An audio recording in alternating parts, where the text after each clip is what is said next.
ખબરોમાં બન્યા રહેવા માટે બેલ આઇકોન દબાવો અને એબીપી અસ્મિતાને સબસ્ક્રાઇબ કરો. સુરતમાં મળી આવેલ નકલી સેનેટાઇઝરને મહારાષ્ટ્ર અને મુંબઈ મોકલવામાં આવતું હોવાનો ખુલાસો થયો છે.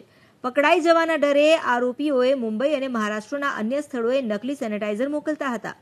ફૂડ એન્ડ ડ્રગ વિભાગે નકલી સેનેટાઇઝરના 13 નમૂના ચકાસણી માટે મોકલ્યા છે. રિપોર્ટ આવ્યા બાદ પોલીસ ફરિયાદ નોંધવામાં આવશે. કોને કોને નકલી સેનેટાઇઝર વેચવામાં આવ્યું છે તે દિશામાં પણ તપાસ કરવામાં આવી રહી છે.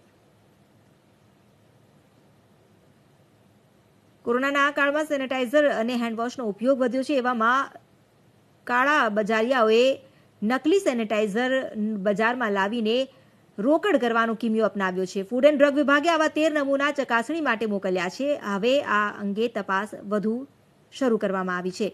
આ અંગે વધુ જાણકારી આપી રહ્યા છે સંવાદદાતા ધનરાજ બાગલે. જી ધનરાજ.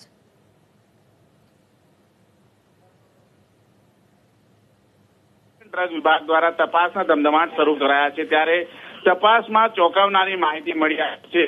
ગુજરાતની અંદર આ સેનેટાઇઝર વાપરતા પકડાઈ ન જાય તેના માટે ખાસ કરીને જે સેનેટાઇઝર બનાવનાર વ્યક્તિ છે એ મુંબઈ અને મહારાષ્ટ્રમાં આ સેનેટાઇઝર મોકલતો હતો અને ત્યારબાદ ત્યાંથી કમાણી કરતો હતો.